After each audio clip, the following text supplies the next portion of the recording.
Then I get to listen to somebody else.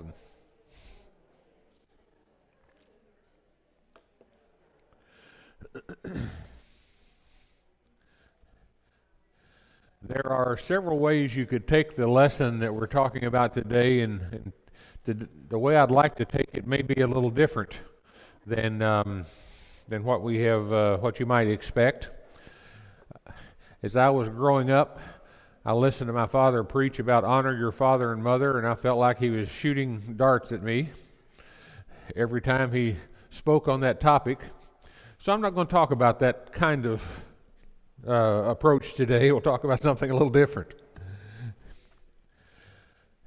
But the lesson today is entitled Honor Your Father and Mother, which kind of talks about families. And if you didn't get a handout there in the rack as you come in back there in the back, feel free to grab one of those. The Bible is full of families. You know, you start out with the family of Adam and Eve, and shortly after that you hear about Noah and his family, and then a lot of scriptures pertaining to Abraham and Sarah and Isaac and Jacob. So the stories that you read in the Bible are kind of full of families. And we have families in this society today. An English author several years ago, a reporter actually, in one of their newspapers said that American families were very valued by the American people. In fact, so much so that most Americans had 2 or 3 of them. And that's probably, there's some truth to that. But I think that when you think about that, and I'm not going to spend a lot of time with this, but a lot of families are in trouble today, and it's due to neglect, divorce, lack of commitment to the families, alcoholism, drug addiction. You go on and on. Materialism, all sorts of things that you can point to that say these are challenges for American families today. And so you can go all the way back to Exodus, the 20th chapter, and you can look at the 10 Commandments. 10 Commandments kind of established a moral code for us. And it'd probably be nice if we returned to that moral code in this day and time. But when you look at the 10 Commandments, the first 4 of the 10 Commandments, and this is something that Prentice said in his book called Promises to Keep, that we've used as kind of a guide in our lessons in this quarter. But before he said that, and before I read his book, I had heard this and thought about this in my own life. The first 4 of the 10 Commandments deal with our relationship to God. But then the last 6, 60% of the 10 Commandments deal with our relationships with each other. How we are supposed to interact with each other. The 5th commandment is the one I want us to focus on for a little bit today. And that one is, honor your father and mother so that you may live long upon the earth. Now, the first thing that I want to point out is that these are the 10 commandments. And that's a commandment. That's not a suggestion. They don't call them the 10 suggestions that we can obey if we want to. These are typically called, they're referred to as the 10 Commandments. And so that carries with it, I think, an obligation that is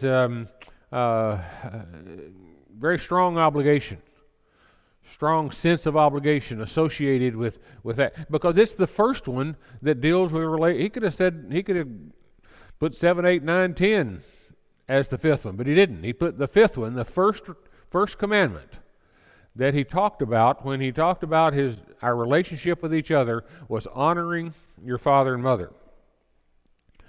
I like the author Robert Frost, and Robert Frost once said, home is a place where when you have to go there, they have to take you in. I always thought that was kind of an interesting quotation. So, and there are times when I felt like I want to go there because other places didn't want me. Or I didn't feel comfortable, or I was afraid, or whatever it was. And so I wanted to go home. And that whole term, home, that's a pretty powerful word.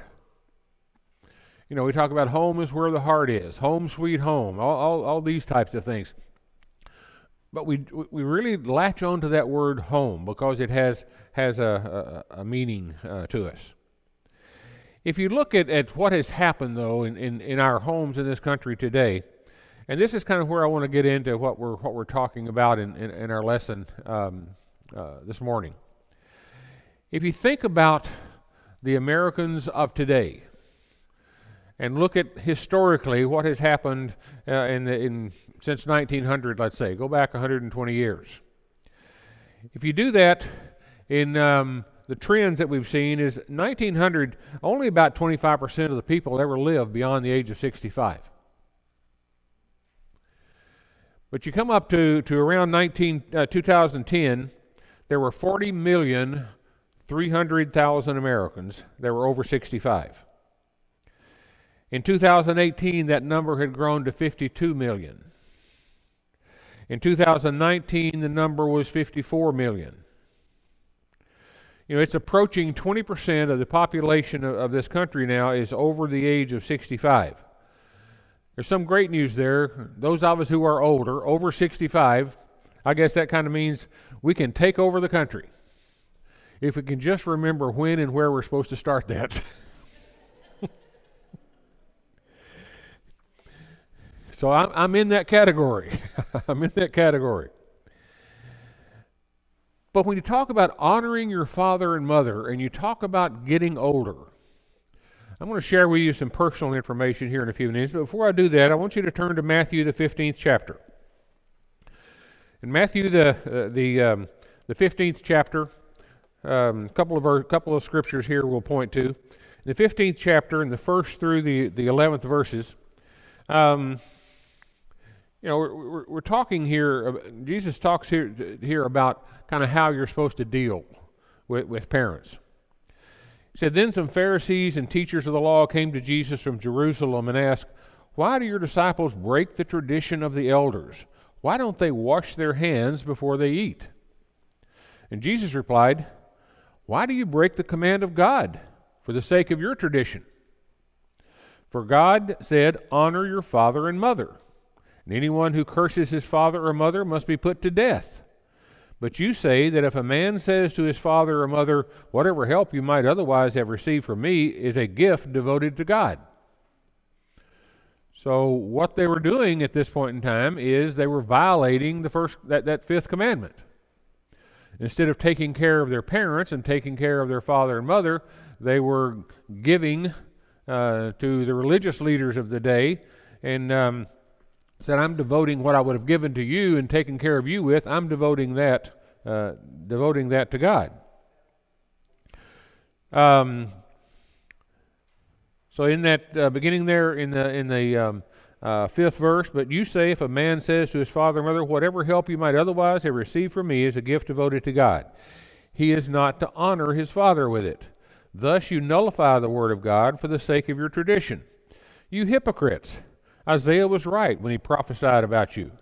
These people honor me with their lips, but their hearts are far from me. They worship me in vain. Their teachings are but rules taught by men." Jesus called the crowd to him and said, "Listen and understand. What goes into a man's mouth does not make him unclean, but what comes out of his mouth, that's what makes him unclean." So what do you think he's saying there? Because there's a lot of ways you can honor your father and mother.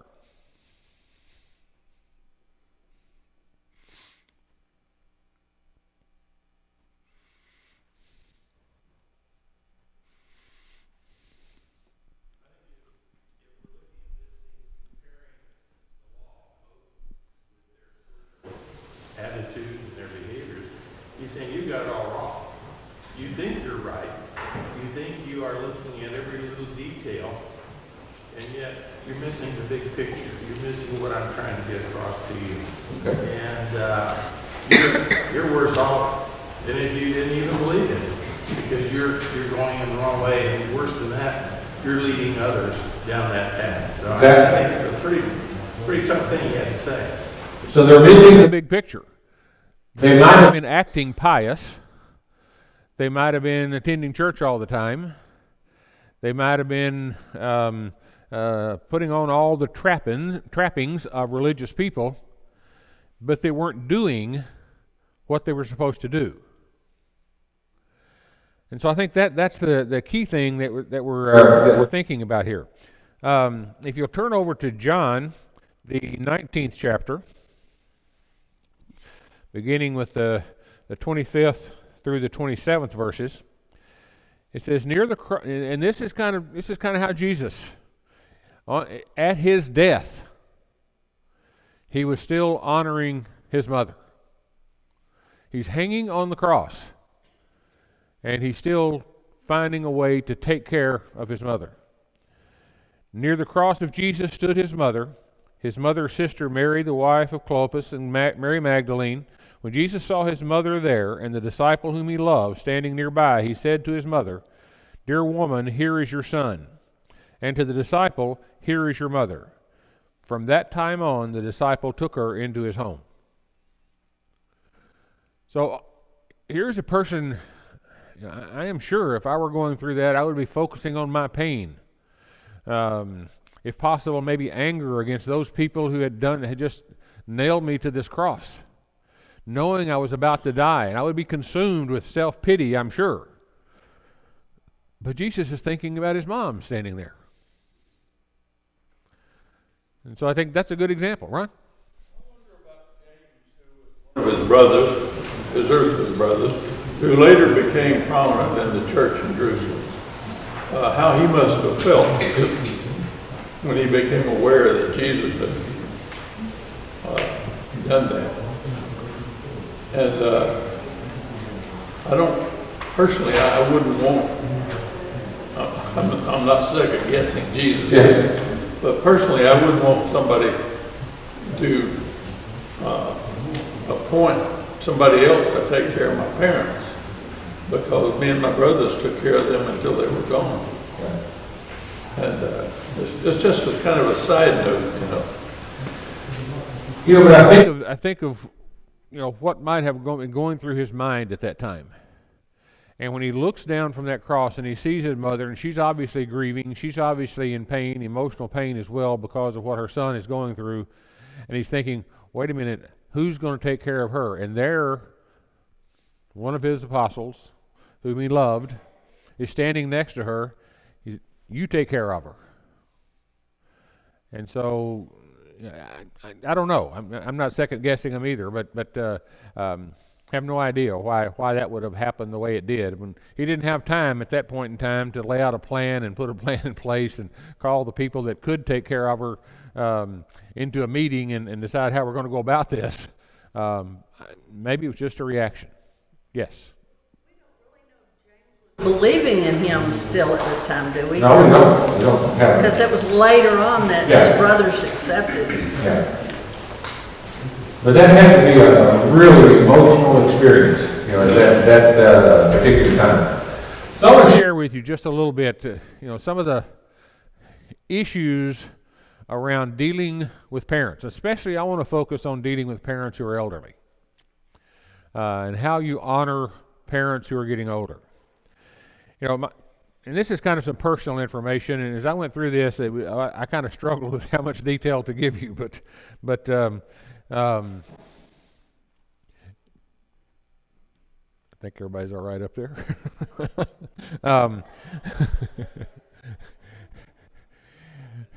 They all vacated when I said I was going to share stuff about myself. Okay, it's time to go.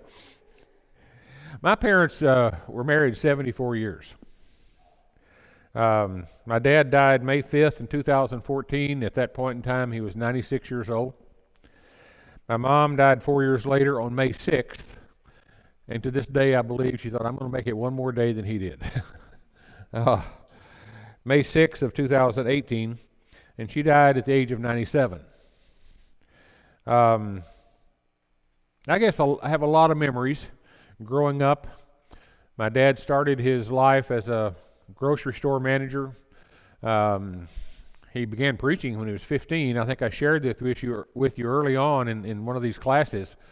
But it was during the Depression, in the church he attended in Scottsville, Kentucky, didn't have any money to pay a preacher. He was taking a speech class at Scottsville High School, and when the preacher left to go somewhere else, or they had to quit paying him and he left,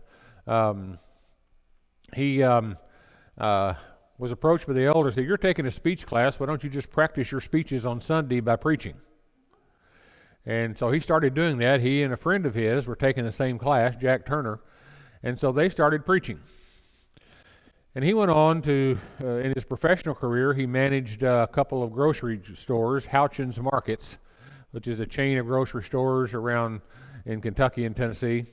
I think they've grown now. They have Save a Lot. They have 2 or 3 brands that they have. But that's kind of my first experience, my first memory of what he did. But he was preaching every Sunday. And then when I got to the second grade, went to the first grade in Scottsville, Kentucky. In the second grade, they moved to Nashville, Tennessee, and he went back to Lipscomb to get his degree. Once he graduated, he was a full-time minister. First for a congregation up in Kentucky, then when I was in the 7th grade, moved to Sparta, Tennessee, where he lived the rest of his life. And for many years, 30-something years, preached for the West Sparta Church of Christ. When I finished high school in Sparta, I went to Lipscomb, Sandy, played basketball there. And I was reading Prentice's book, this chapter in his book called Promises to Keep. And there's a statement in there where his father, Prentice Metter Sr., had been referred to by the Nashville Tennessean, the newspaper, as Lipscomb's greatest fan, because he was at every ball game that Lipscomb had. And I began remembering that when you come out of the dressing room at Lipscomb into McQuitty Gymnasium, there were stands on both sides of the floor, and then a balcony that ran kind of the way this balcony is run. And Prentice Metter Sr. and his wife, Mrs. Metter, who was my 4th grade teacher, sat right in the corner in that balcony, and right next to them were my parents. And I didn't see that my parents would drive from Sparta a couple of hours to Nashville, and they'd come to those ball games, and the first thing I'd do when I'd come out onto the floor to warm up for a basketball game, I'd look up there to see if they were there. And they were always there. They were always at other games too. So you think about a game which goes from 8 to 10 o'clock at night, 10:15, and then you get in the car and you drive back home. You get there 12, 1 o'clock in the morning, and then he was always, and of course West Sparta had a 9 o'clock Bible study and 10 o'clock worship, and so he was up early preaching the next morning, but they never missed a game. What that took, what commitment that took, was very impressive to me. I didn't recognize it at the time. I was glad they were there, but years later I thought, what commitment did it take for them to do that? So I had an amazing set of parents. Both of them lived at home until their death, other than some short stays in some healthcare facilities. Both of them were very comfortable talking about death and how things should be dealt with.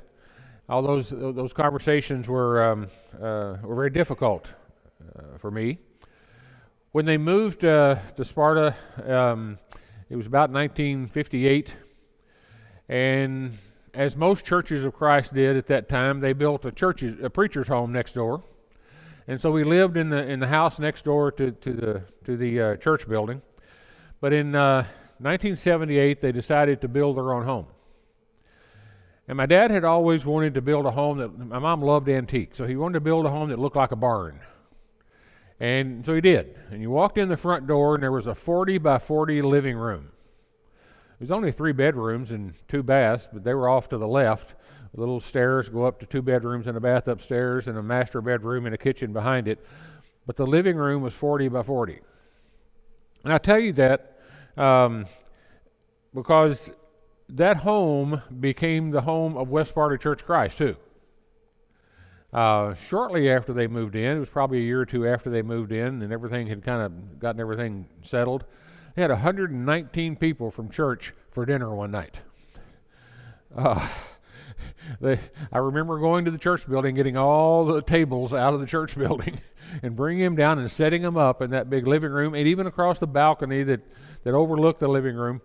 We had 119 people eating dinner in there. And that house hosted weddings and receptions and birthdays and graduation parties. It was kind of, when students from the White County High School wanted to have a picture made, as you do as a senior in high school, they wanted their picture made on the front porch of that house.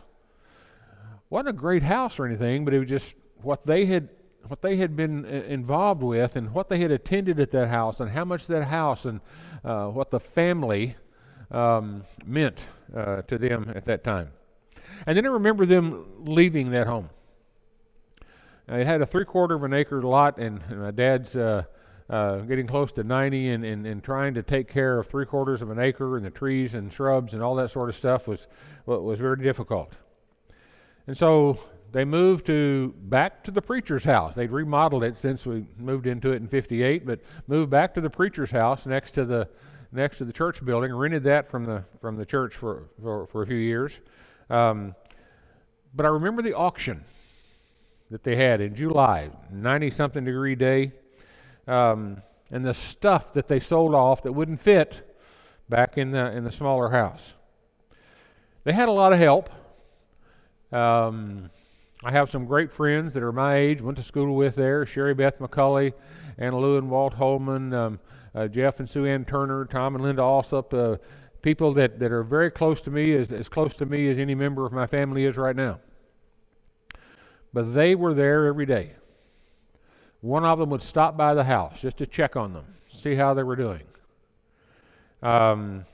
So growing older, honoring your father and mother, certainly that was made easy for me by the support that I had from them.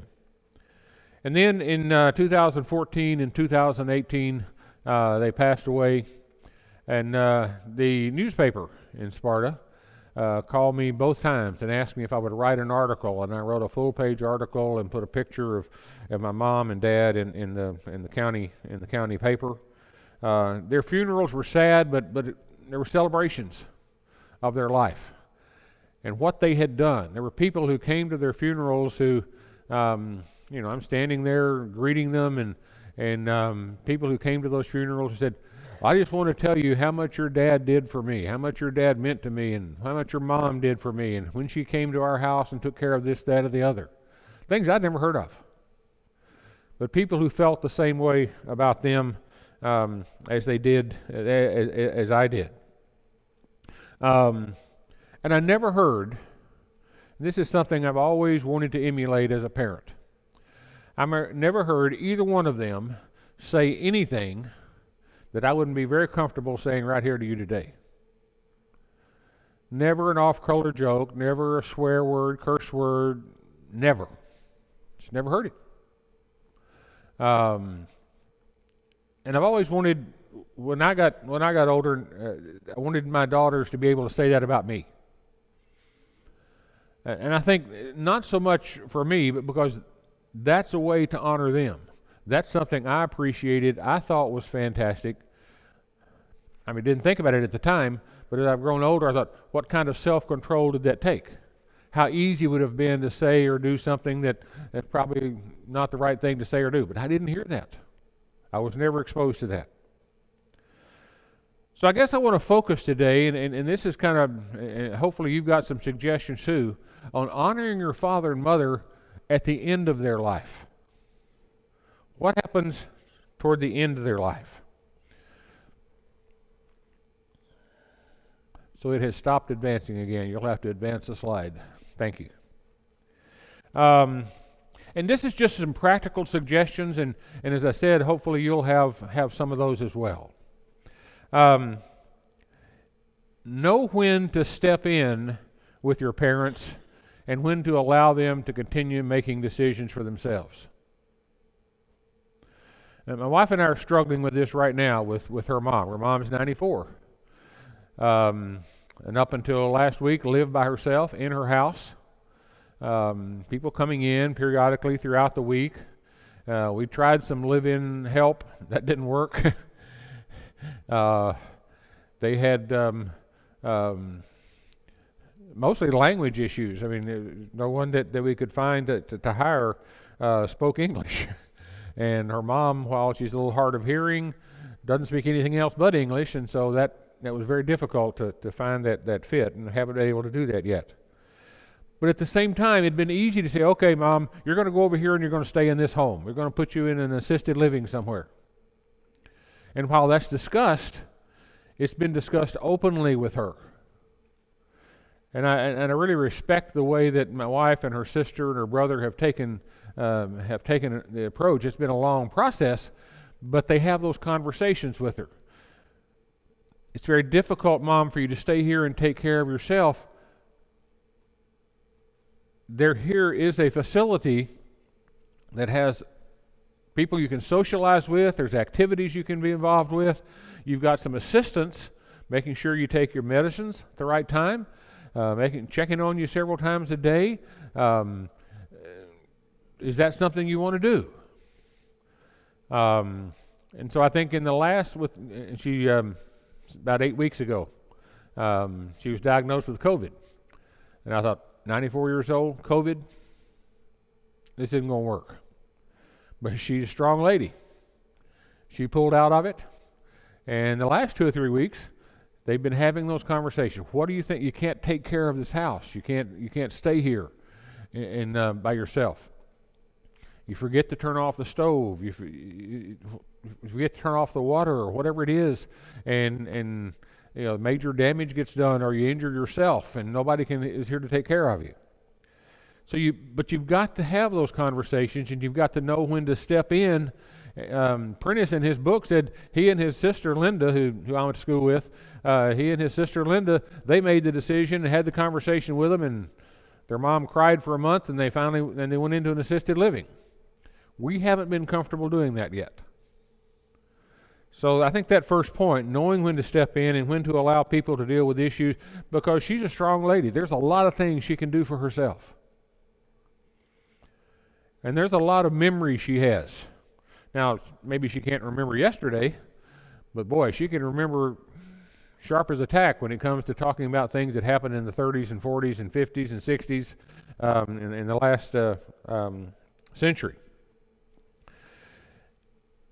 Have a plan, and the second point is difficult, but have a plan to deal with as many issues as you can think of. You may think that's overwhelming, but at this point in time, at that age, you're not going to be talking to them about moving and careers and things like that.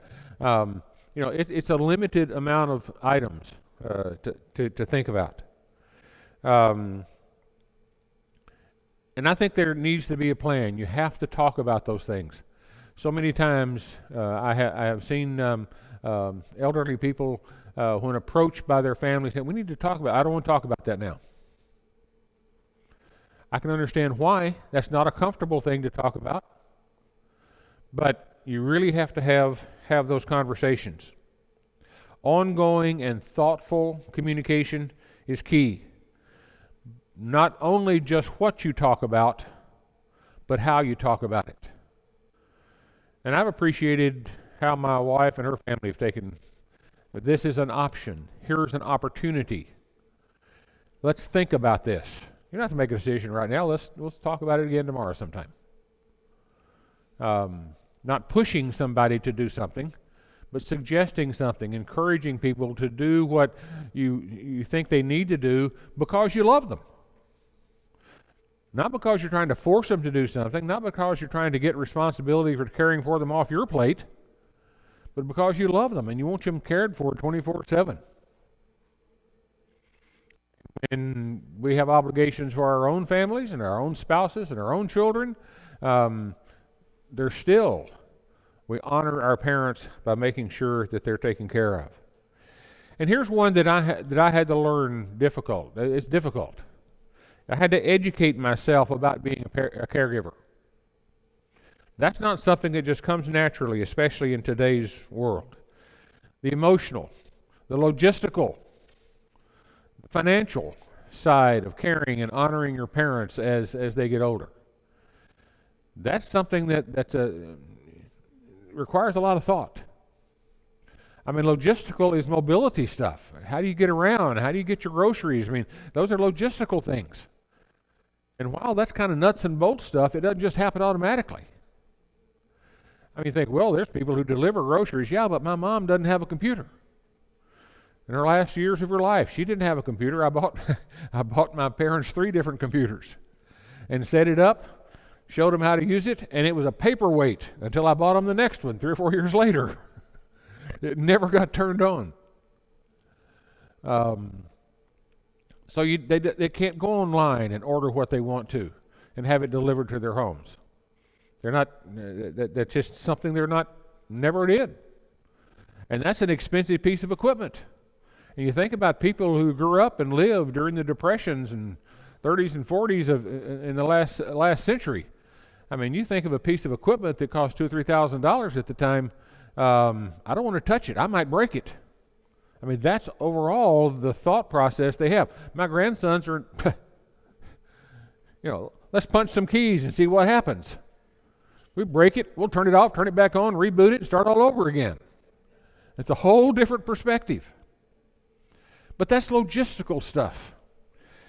And then you think about emotional stuff. I get to the point where I think about I'm getting older. Emotionally, how am I going to deal with that? Emotionally, how does a 90, 95-year-old person deal with getting older? I mean, their life is just as precious to them as mine is to me or yours is to you.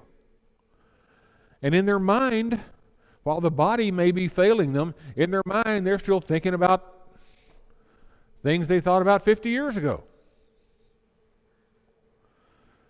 And so emotionally, when they see people trying to force them and push them into various aspects of life, that becomes kind of difficult. I'm sure it becomes difficult for them. It would be for me. Many times when I would go to my parents' house and I'd visit with them, I'd say something about, I'll take your car and get it serviced. I'll do this. My dad, I can do that myself. And it wasn't physically he could do it himself as much as emotionally, mentally. I can do that. Why are you trying to take care of all this stuff for me? I'm not an invalid. I think that impacts them emotionally. And then the financial cost. Plan for that. Whether it's long-term care, insurance that you can buy, or whether you want to provide that, bring them into your home, whatever it happens to be, where help them manage their financial. The best thing I ever did was when my mom had a heart of gold. And I know you probably get the same thing, but I don't go to the mailbox any day that there's not something there that says we want a donation for this, or a telephone will ring, somebody wants a contribution to that. And I know she must have written a lot of checks because I don't know how they found out that I'm the executor or was the executor of her estate. And I don't know how they found out that I moved to Florida, but I still get stuff to address to my parents here in Florida asking for donations of things. And many of them are good causes. But when your parents get older, there's really some help that you can provide in helping them manage the finances. I sat down with mine and then I said, hey, I know you want to make a contribution every week to church. That's fine. Let's put that in the budget. And I know there's Short Mountain Youth Camp that I know my dad was on the board of that. Stepping Stones School that was sponsored by the run at the west part of the church. I know you want to make contributions to that. Those 3 things are important to you. How much of your income do you want to donate? You decide. And so my mom came up with a figure. And I said, okay, when the mail comes in, just put it in a stack over there. Don't even open it. And I would go to her house at least 2 times a week. I lived in Oak Ridge, 80-something miles away. I'd drive over to her house a couple of times a week, and I'd go through that mail. And for the most part, it was a request for funds in the trash bag. Pay a bill. Request for funds in the trash bag. Because there were so many of them. 10, 12 of them a week. Now, at some point in time, I'm sure she had to make a contribution to those or they wouldn't have been coming to her house. And so, but just manage that. I'm not saying you don't give to good causes. I'm not saying you don't help people out who are in need. Not saying that at all, but I'm saying that there are people who prey on elderly people. And so helping them manage financially what they have to deal with. And that really doesn't even get to the issue of health care. I think you really have to learn how to be an effective health care advocate. And I'm like many of you, I think. I grew up in a time when the doctor's an authority figure and the doctor knew best and you did what the doctor said. And that's exactly what my parents did. But I remember taking my mom to the last heart specialist she went to. She had heart rhythm was out, and they shocked her heart to try to bring it back into rhythm. And the heart specialist was sitting in the room when he came in and gave her the information, and he said, "Ms. Meyers, that didn't work.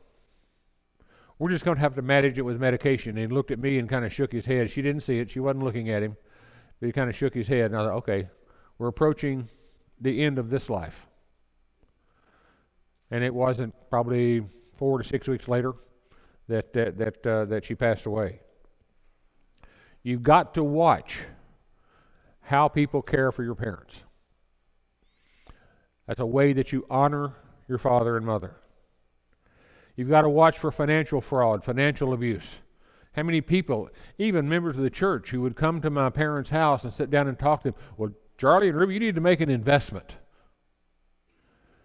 They're 85, 90 years old at that time. My dad ended up saying, "Wait a minute, I don't need to make an investment. Stacy's got his own life. He's taking care of himself. Wesley's taking care of himself. They got good jobs. They don't need my money.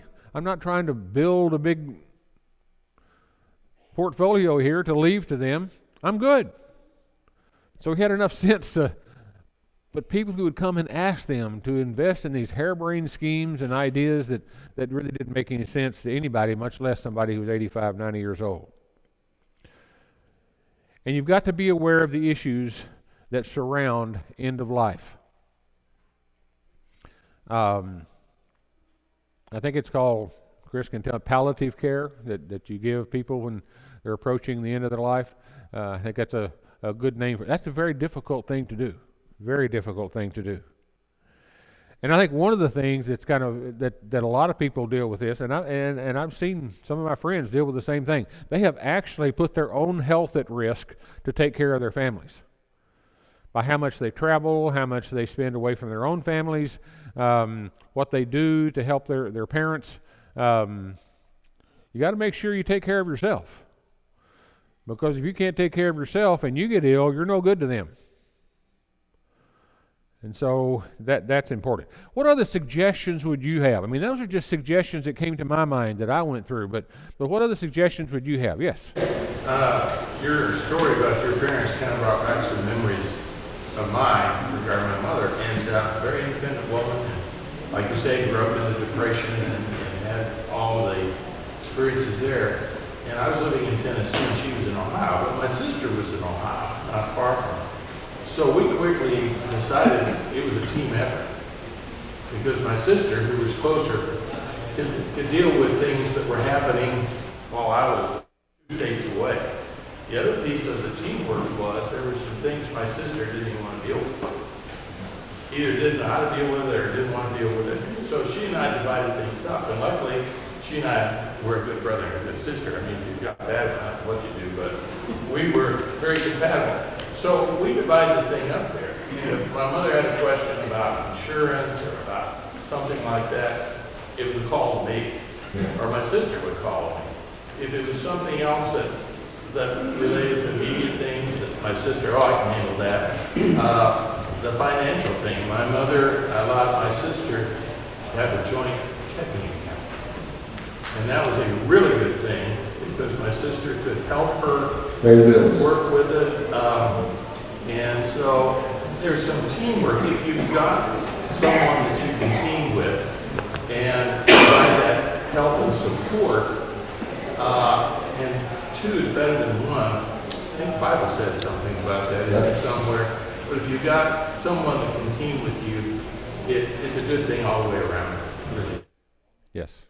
Yes, sir. I just want to say, being in healthcare, one of the things that I think is most important is in terms of you have to understand who in the family, you have to kind of understand the dynamics in the family, because just because you're a woman doesn't necessarily mean you're cut out to take care of mom. You know, you have to really understand who that person is that is cut out to do what they need to do for the family. And so you don't have a blame game. Because what you find out, man, she couldn't even do this for mama, she couldn't do that for dad. You kind of see what I'm saying? You gotta know who, you gotta respect everybody in their roles as an individual person. Absolutely. You do. Yeah. Yes, Ruth. And I think the best thing you can do for your parents is for them to see you as brothers and sisters getting along during that time frame. I see a lot of families torn apart during that phase or after the death of a parent. And you know, I told my sister when my dad first started with me, I said, you know, it's the most important thing is that we stay together on this. And I told that same thing to my daughters. I said, you two are the most important thing to be to each other, you know, whether taking care of us or after we're gone. So I think that's important to keep in mind, to keep that relationship strong with your brothers and sisters. Yeah, there have been a lot of families that have been torn apart over $1,000 that was in the bank account when the parent died. You know, they'd fight like cats and dogs over that. And I thought, wow, that doesn't make sense. Yes. I've always called them people the vultures. Yeah. They're never around when you need them, but as soon as the money starts being put out there, then the vultures come out. Yes. No, when I think about those three suggestions that were just made before, it puts more emphasis on that third bullet. Now, all those bullets make sense, but I think that ongoing and thoughtful communication is that you could almost wrap everything up in that. So just ongoing from having a plan, understanding who the key players are, the effective relationship amongst the siblings, and knowing like, hey, we need you during this time. But most importantly, talking through it in a way that everyone understands. This is a way we're going to honor you and making sure you take care of it. You know, this is not us trying to. I ran into that at a young age, trying to care for my mother at her ailing time and my aunt. And you're right. During that time, I didn't want them to feel like I know there's a ton of memories here, but there's a place where it's just not safe for you to be. I'm not trying to rip this out of you or take you away from what you know. But it would just be painful for me to see you in a place to where you hurt yourself or harm yourself or you fall when I'm not here and someone can. So that ongoing, letting them see during that dialogue, this is what we're trying to accomplish. Our desired outcome is to make sure that you're taken care of. Yeah. I went over to see my mom one Thursday afternoon. Going to spend the night with her because I didn't have anything I had to do on Friday. And I walked in the house and she wasn't there. And I thought, what? I start walking through the house, and there she is lying on the floor next to the kitchen table. She'd slipped and fallen and hit her head on the table, big old bruise, and she was trying to get up. And that's when I said, we can't continue like this. I mean, suppose you'd been going down to the basement and falling down the stairs. And I think if you have siblings, if you have brothers and sisters that are involved in this conversation with you, I think you need to talk about it with your parents, not about your parents while they're present. Because I've seen parents sometimes say, hey, I'm sitting in the room. Why are you talking about me? I can talk about this too. So, yes. I would say it doesn't need to be at the tail end when it's emotional. Me and Dad have talked already. I don't expect him to die anytime soon, but we've had conversations with my brother, my sister, my mom. We've all already talked about down the road. Yeah. So down the road, when it gets closer, it's not a problem. Yeah. I would go home. Home, a lot of times my dad would say, I just want you to know I bought a cemetery plot. And I said, well, great. I hope you don't have to use that anytime soon. That was when he was about 90 years old. You know, and when he was 96, he worked outside all morning and cutting shrubs and hauling brushes and things like that. Came in, ate lunch, sat down in a lazy boy and had a heart attack and passed away. If you got to go, that's probably a pretty good way. My mom lingered a little more.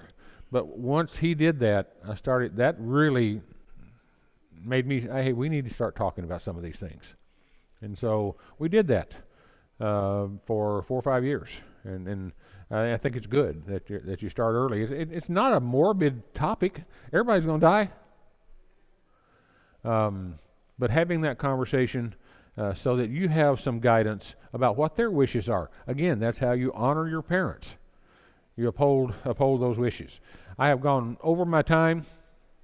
If you have other questions, hang on to them till next week. We'll have one more lesson next week, and then I'm not sure who's going to be up next. Are you going to? Who? Neil, okay. All right. Thank you very much.